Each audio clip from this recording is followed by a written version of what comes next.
Greetings, ladies and gents, and welcome to the latest narration of the web series The Human from a Dungeon. If you are new to the series, there is a playlist listed down below in the description, and as always, I hope that you enjoy.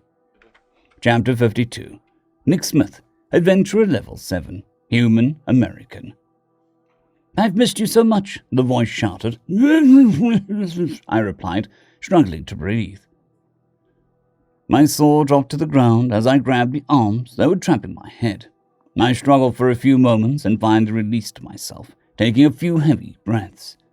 Once my breathing calmed down, I looked up to find Tartars grinning wildly at me, her almost teal-colored eyes shimmering in the sunlight. My peripheral vision managed to warn me to maintain eye contact with her, and my face went beet red. "What the feck?" I asked, desperately pretending not to notice her clothing situation. "Where are you trying to suffocate me?" "Only if you're into that," she said with a wink. Nash placed a hand on my shoulder and gently pulled me behind him. I picked up and sheathed my sword, trying not to catch a glimpse of the Archfey. Well, I did so. "Why are you nude?" he asked. "You have such a wonderful day out, how could I not be?" she replied. "Not that wonderful of a day," Nash said, as he pointed to a tornado. "Oh, that," she giggled. "Don't worry about that. It's just Molderbrand having a conniption." Nash and I shared a concerned expression, which made Tartars laugh. Before we could say anything about these concerns, Algebron appeared behind her. "Causing trouble again?" he asked. "Me? Never," Tartars replied with a grin. "I was just giving Nick a friendly hello." "A little too friendly," I muttered. "Sounds about right," Algebron smiled. "Did Tartars reveal the reason we've interrupted your journey?" "No," I said, as Yuk, Almira, and Imlaw jogged up to us. The two archway noticed our approaching companions, and their smiles faded. They gave each other a worried glance. "You think that's going to be a problem?" Tartar asked quietly. "I don't know," Algebron answered. "Hopefully not." "What's going on?" I asked. The pair exchanged a few whispers before Algebron turned back to me with a somber expression. "We'll start with why we're here. The reason that we stopped you is because we need you to testify on our behalf," he explained. "Testify? Like in court?" When I said the word court, they both flinched like parents who'd just heard their toddler swear for the first time. In a crowded but quite public place. "No, not a," Algebron hesitated. "More like a hearing. What happened between us has raised a lot of questions, and the purpose of a hearing is to find answers to those questions. Nobody's in trouble." "Yet," Tartars said, with a pointed glance at Almira, "you're keeping rather interesting company these days, Nick. Do you know that's a vampire?" The seriousness in her voice, combined with her nudity, nearly made me laugh. I avoided looking directly at her and thought about how to reply. After a moment of silence, I turned back towards her and looked her directly in the eyes. "Do I know that the oddly youthful and powerful sorcerer named Almira the Eternal, who also happens to drink blood, is a vampire?" I asked sarcastically. "No. How could I have ever guessed?" "Ooh, you become twice as cute when you get saucy." She winked and gave herself a squeeze that made me blush and look away. "Hot." "Put some clothes on," Algebron chided. "Is my vampirism an issue?" Almira asked hesitantly. "Of course it is." Algebron turned to her with a scowl. "We would have smote you the moment we saw you, were Nick not acting as your traveling companion." "What?" I asked, shocked. "Why?" "To use terms you're more familiar with, vampires are possessed by the souls of the damned," Algebron explained, "as are all undead, for that matter. These souls are actually magical beings like fae or fairies that have twisted and corrupted themselves by intentionally breaking the laws that bind us, simply to satisfy the whims and petty ambitions. Once their corruption causes them to be killed, and it always does, they are forced to take the form of an undead. This is how they serve penance for their crimes. We can see their sin," Tartars added. "To us, it's as plain as the nose in your face." "But why discriminate against those who didn't have a choice, though?" Yuk asked. "It isn't as if it is typical for someone to request being turned into a vampire." "Oh, is that a fact?" Algebron asked pointedly. "If you were better versed on the subject, you would know that not all are bitten by vampires turn into vampires. Some just die, and this is because before the malicious magical being possesses them, it gives them a choice. become corrupted with its sin, and roam the lands as a shadow of the former self, or simply die with only their own sins to bear. That's not exactly a good choice to have to make, I said. You can't really blame them for not wanting to die. They still die, Nick. Alderon's tone softened a little. When a mortal chooses to become corrupted, their own spiritual energies merge with that of the magical being, and they become an entirely different being. The only reason that vampires and the like are able to keep pretending to be immortal in question is because the flesh maintains its memories. On top of that, the mortals that choose corruption are able to see the sins of the malicious spirit, just as we are. And all of this has to be explained to them in excruciating detail. So make no mistake, this is an informed choice. There can be no deception involved. If they know what they're going to become, why do people choose to become vampires? The mortal mind is a mystery to things like me, but judging from my knowledge of your own experiences, I would say hope is the most likely culprit. Hope that your spirit will overcome their spirit, that some piece of you will live on within them and help them make the right choices. Or maybe straight up spite, depending on the person. I glanced at Elmira, who was staring firmly at the ground with her fists clenched. Nash and Imla were looking away from her uncomfortably, as if she had just been stripped bare in front of us.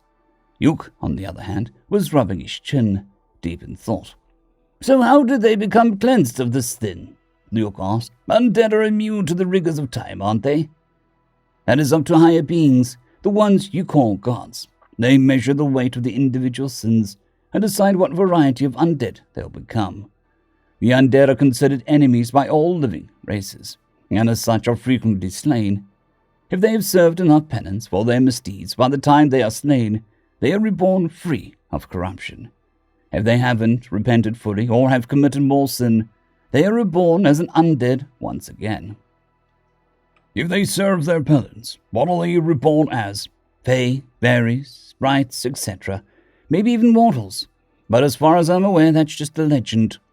But not all magical beings are benevolent. Are those doomed to become undead once they die? Your version of benevolence is not universal. Even the blood and bone fae and fairies have laws they must abide by.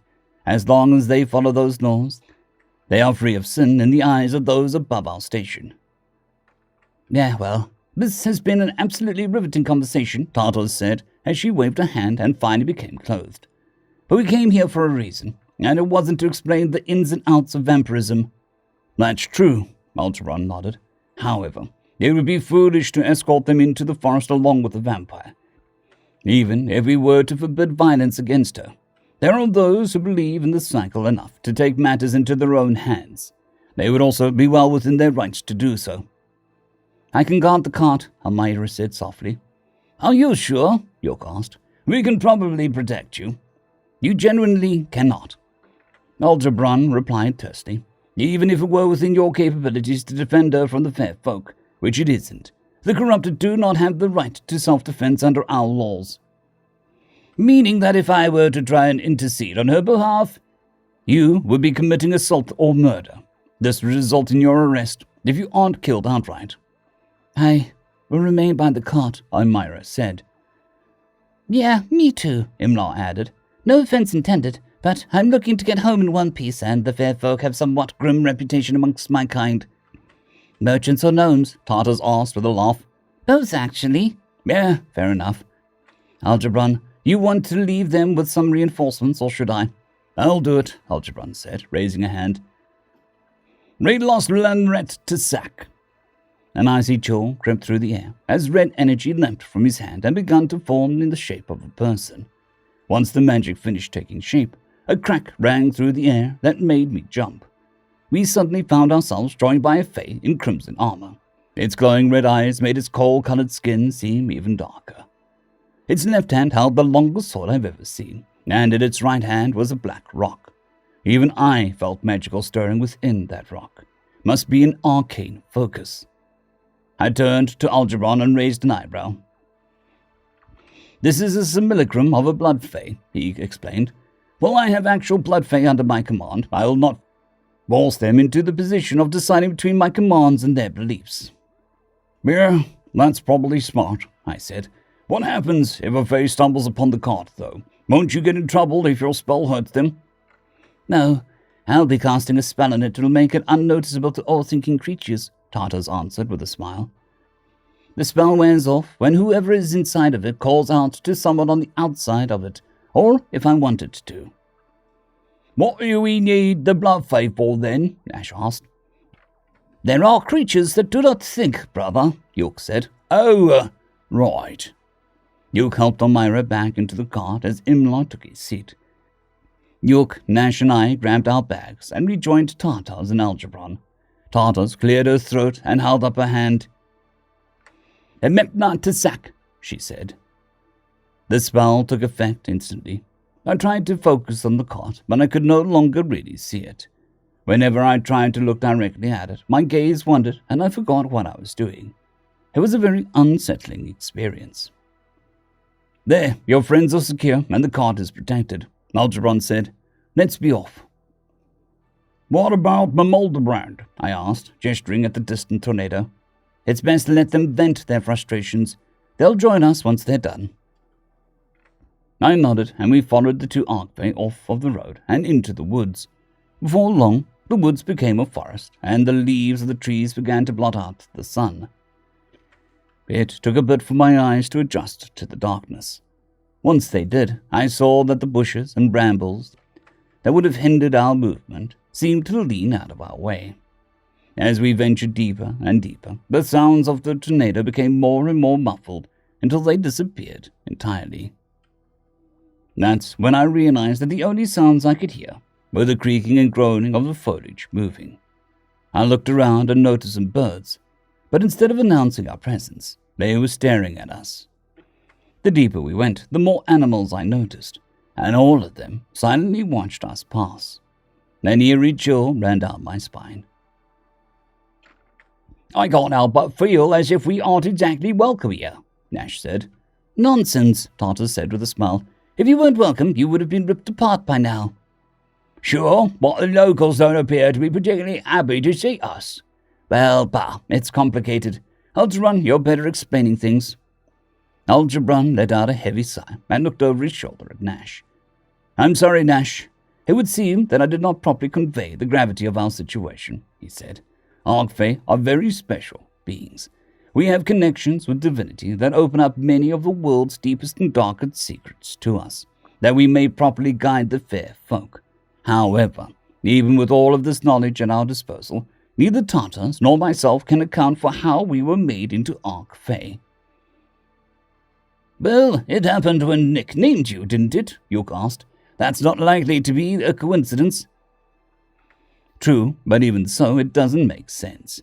An Archfey is not made, it's ordained. There are only two known ways for an Archfey to come to be. Either the Fey nobility pool their powers to imbue the name Fey with enough power to make the necessary divine connections, or the divine themselves forge these connections. Nick is gifted with plenty of magic in his core, but he doesn't even have a tenth of the magical power that a single Fey noble has, let alone a higher being. So, I paused, my God made you both Archfey, not me. That's what we're trying to figure out, sweetie, Tartarus giggled. The higher beings usually have a specific goal in mind when they make an Archfey, and they never make two at once. When we ask, we're met with confusion. When other Fey ask, they're met with derision.